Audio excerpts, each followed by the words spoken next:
the most shocking, reveals on paternity court. So when you had the threesomes with your cousin and her, you would wear a condom? Yeah, for respect for him. Because that's respect. We had sex every day. And I could care less if you're even in my life.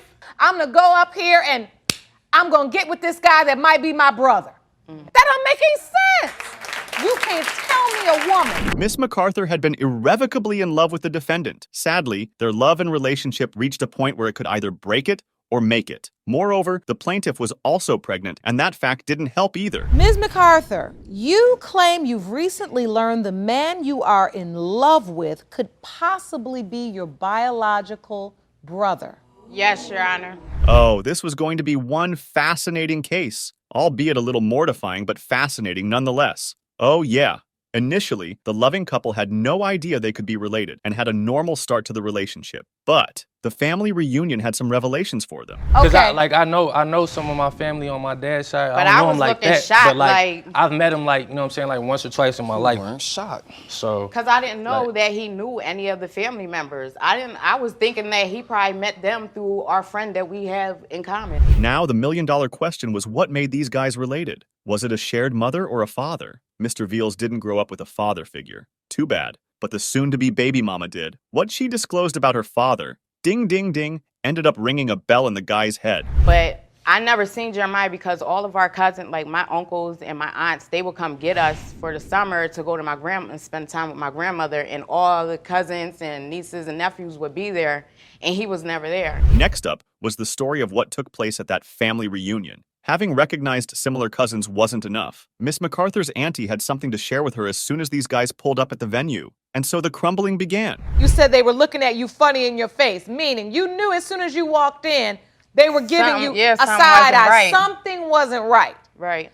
And she showed me that picture that she has there and said that, Who knew a family reunion would turn into a horror story for these guys? After the shocking truth bomb, these guys were told to keep a distance from each other. Obviously. I mean, who wouldn't? Alas, if only they had listened. we did for a while, we tried to, but our feelings was too strong for each You other. didn't drop like, it in. we had, when I say a slip up, we had sex 2 more times prior to that, after that.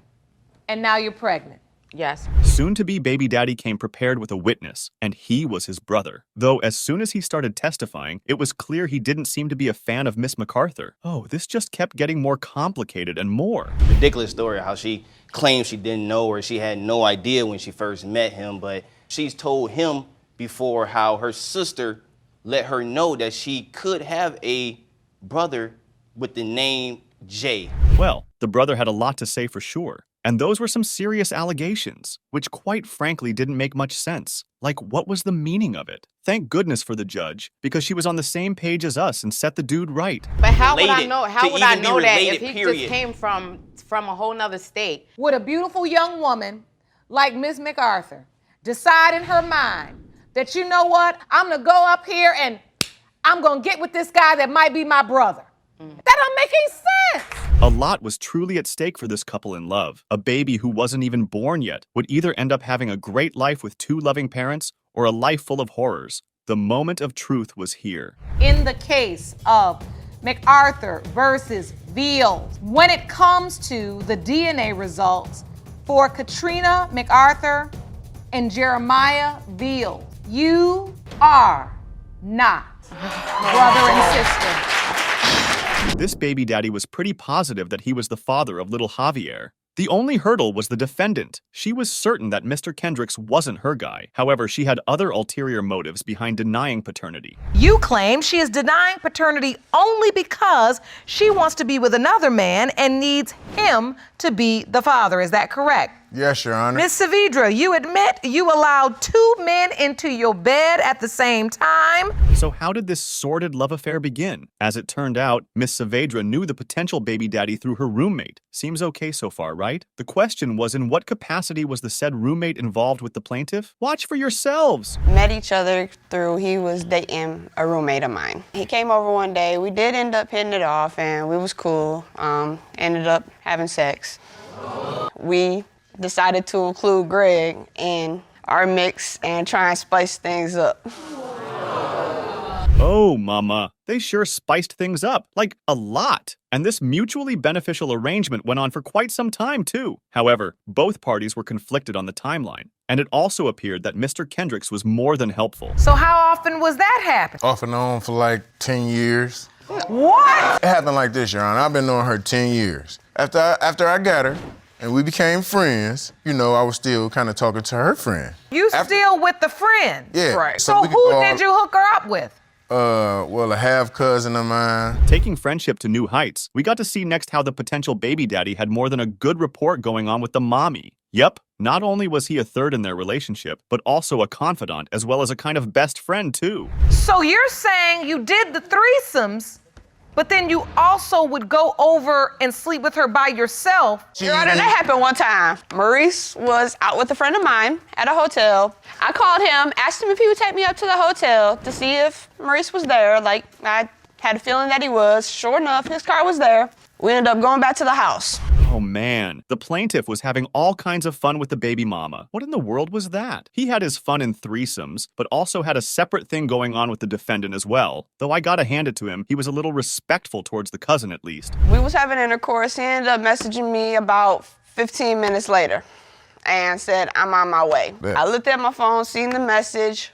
Greg immediately jumped up, didn't even finish, you know, we was interrupted. And he ran out the house. He ain't even have clothes on. He didn't finish. Because I want to be That's smooth, Your my Honor. I want to thing be saying- smooth about mine, you know, even though There's it's no way he threesome. could be the father. That was a lot of information to get in so little time. Buckle up for some more now. The whole fun concluded with the pregnancy. Did that shock you? Nope! We saw it a mile away. Now that the cat was out of the bag, the reactions followed. Telling you when I see you, dog, it's on, man. You got me over here taking care of your babies, cuz between both of the babies, like before her first baby was born, that's when the threesome started. Oh, so you have an older child with the cousin. Miss Saavedra was a busy bee on the weekends, apparently, as they were filled with all sorts of extracurricular activities. Wow! Where does one get the energy to pull this off? Judge Lake finally asked the question we all were thinking of. Oh, yeah. So, Miss Saavedra, I just have to stop. Unfortunately, I understand why Mr. Kendricks would probably enjoy it, because men can just be nasty like that. Yeah, she want both her kids to have the same father, but About time, the infamous cousin Maurice came out to play. Unfortunately, he couldn't come to the court for these marvelous proceedings, but he did have something to share about this good old arrangement and the result of it. Shortly after she comes up pregnant, I found out that they had been having sex behind my back for years. Since the dirty mess has come to light, I don't think her son is mine. He looks like Greg. It was noble of Mr. Kendricks to be willing to step up as a father of little Mariah, but this bunch was one questionable lot with questionable activities. On the bright side, though, Ms. Saavedra finally ended up with an epiphany. Way to go, woman. What are you really feeling inside? I wanted everything from Mariah. I wanted her to grow up with a mother, wanted her to grow up with a father. So, with that being said, I was willing to give Maurice whatever he wanted. I didn't want all that after that. Well, this was all fun and games till the consequences of their actions came and bit them in the back. While it was all casual for them and they laughed, guess who wasn't laughing? Baby Mariah! Let's see what the fate of that baby girl. It has been determined by this court. Mr. Pitchford Kendricks, you are not the father. 2 guys and 1 possible father. A regular feature at the paternity court. Ms. Alston believed one guy was her father till she was 15 years old, but soon she learned that wasn't the case. Yep, her whole world changed when she got to know about the defendant, and now she was in need of some answers. To the defendant, Mr. Holmes, whom you first met at the age of 15, that you are his biological daughter. Yes, Your Honor. Mr. Holmes, you say there's no way. You say her biological father is David Alston. Next up, we got to hear the testimony of the defendant. Apparently, he remembered Ms. Cortez, the plaintiff's mother, in a different manner than she did. And this was exactly the reason he was so sure he didn't father the daughter being pinned on him. A couple days later, asked her to come back, and we had sex again. So it was kind of like a booty call. Yeah, I didn't know nothing about her. until 15 years later. So I kind of felt that she wasn't mine because I didn't even know that she existed. It seemed Mr. Alston was only a father just in theory. He was listed on the birth certificate, but the plaintiff hadn't been too happy with the role of father he played in her life. And following that train of thought, the defendant had something to add as well. Mr. Alston abandoned you. Did you try to have a relationship with him and he rejected you? How did he abandon you? I tried to have a relationship with him and spend time with him. He wouldn't have time for me. Mr. Holmes brought a witness forward to back him up, and the said witness ended up being his mother. She had some things to enlighten us. While the alleged baby daddy adamantly denied being the father of the plaintiff, the grandma had a strong maternal feeling otherwise. Because it's feeling inside of me that when Lori brought her to me and say, Miss Jenny, this is your granddaughter. I said, you sure that she's my granddaughter? She said, yes. Daddy Alston also came to court, and he came bearing some shocking news about the daughter. He vehemently denied being a deadbeat. Fingers crossed for him. Following his testimony, Mrs. Alston ended up emotional and cried about what really mattered to her. Money is minor. Where's the love? Where's the care? Where's the time? Where's the Christmases? That's what we're here for. That's what we're here for. We're not here about money. We're talking about 15 years, though. We're talking about actually 16 years. After 16 years, you said you had another father. Uh-oh. By the looks of it, Mr. Alston went through a wild ride of truth that day in the court. While the daughter found out 15 years ago he wasn't her real father, the certified daddy dearest wasn't that lucky. He was made aware of this fact much later on. Did you let me move in? Did you help me find a roof? At that time, I was a parent myself, so I did not. For 15 years, you thought that was your father. Why you asked me in 2010 and you think that was your father? And at that time, like I said, I was still trying to build a relationship with him because I'm very doubtful that Mr. Holmes is my father. Ms. Alston wanted a father, and it was clear she wanted the defendant to be her biological father. Testimonies had been heard, and evidence had been presented. It was time to put an end to this daughter's misery. Here it goes. It has been determined by this court, Mr. Holmes, you are not Miss Alston's father. Mr. Alston, you are not Miss Alston's father. Why she do? Broken home, deadbeat daddy, all the right ingredients for a rough childhood. That's exactly what happened to Miss Wisniewski. She was dissatisfied with her parents' behavior and believed her father wasn't her biological father. Let's get some answers for her, shall we? That Mr. Wisniewski, who is joining us today from his hometown, is your biological father. You claim you've waited 25 years to get that answer and will finally learn the truth today. It seemed the daughter was pretty much done with the antics of her parents. She was upfront about what she thought about both of them, and it most certainly wasn't a pretty picture that she painted. That has got to hurt.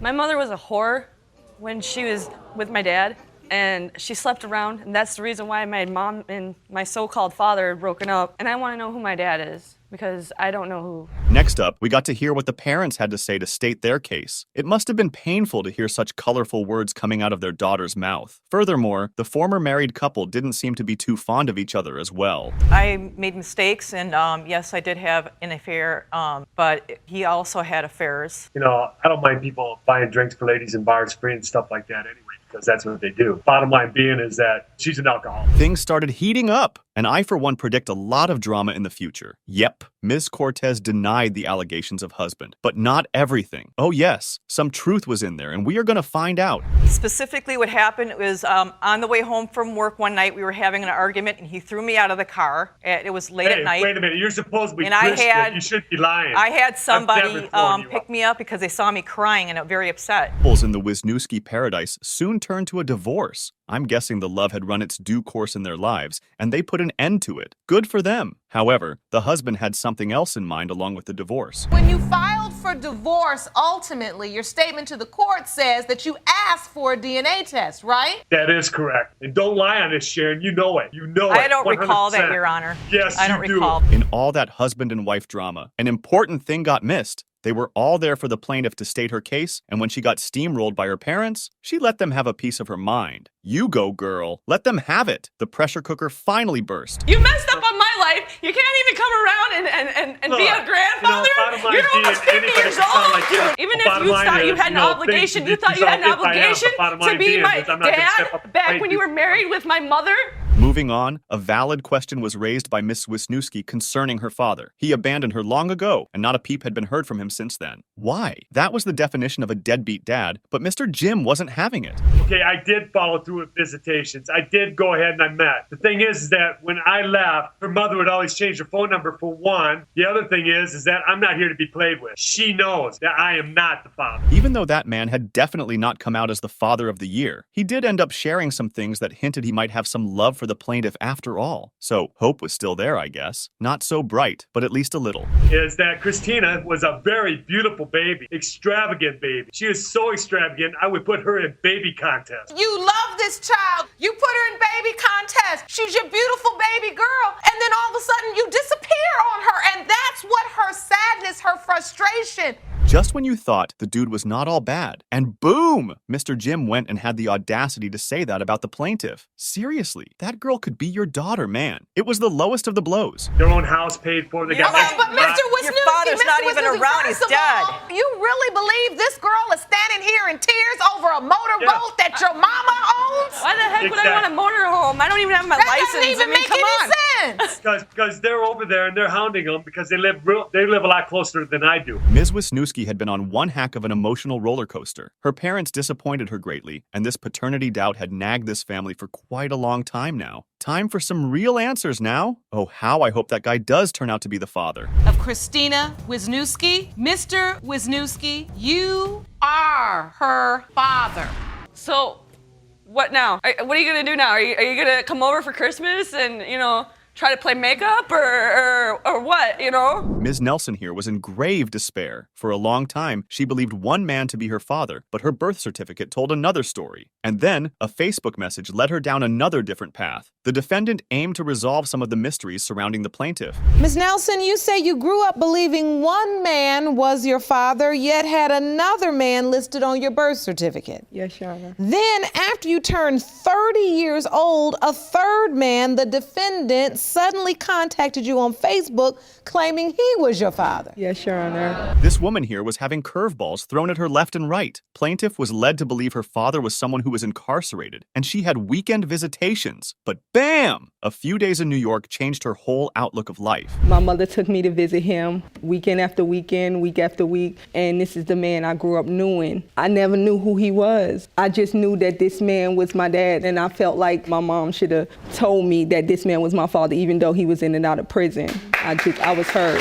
Now that two possible fathers were in the picture, you would think, okay, not so bad yet. We just have to figure out amongst these two guys who was the real deal, right? Nope, that didn't happen, because Destiny had another shocking revelation in store for Ms. Nelson. What were you thinking when you get this message? Your Honor, honestly, I didn't even know what to think, because it was like It's like it's just coming out of nowhere. Absolutely. It was outrageous to me that I had got this message with all these different men. Two Christophers were in the plaintiff's life who claimed to have fathered her. Now that was a real head-scratcher. About time, the defendant revealed what information he possessed to untie this knot of paternity concerning the said daughter. I put that message on Facebook. The reason being, I had problems with other people in my life, so I didn't want to use my real full name. So I made up a Facebook page of Christopher Lancaster. Well, some of the confusion was sorted, at least, though still a long way to go. Moving on, Mr. Sterling was more than forthcoming on telling the court how his budding love came to be with the plaintiff's mother. The daughter sure was mortified listening to it. We met in high school. We had sex every day during the summer, every day. I got on punishment for everything, and I'm the guy. I was on punishment for 2 weeks. You should have been! I bet you didn't see what came next. Miss Nelson had 3 possible fathers, we know that by now. One was in prison, one was on the birth certificate, and the last one standing in the court. Guess who the man on the birth certificate was? And then you say you were at the hospital. Because, ma'am, I am Vincent Preston Nelson. Yes, I am. You are Vincent Preston Nelson. Yes, ma'am, and I have evidence to prove to you right now today. Shock after shock after shock, man. For real, this case truly was a thriller in the making with all the right mystery. Now that Mr. Sterling was in fact Mr. Vincent, it's only fair we gotta know how this came to be. This is you on this ID card. When I met my father when I was 17, he said, "We changing your name to Christopher Sterling Jr." I said, "Of course." You took your father's name. Yes, ma'am. Next up, we got to see the emotional side of the defendant. It was an awe-worthy moment. He so clearly wanted to be the father to our plaintiff here, yet she had a pre-established bond with the other man already. I look like him. I don't look like this man right here. And you just believe in your heart that's your daughter. Yes, Your Honor. And all these years you've been hurting, just missing her. Yes, Your Honor.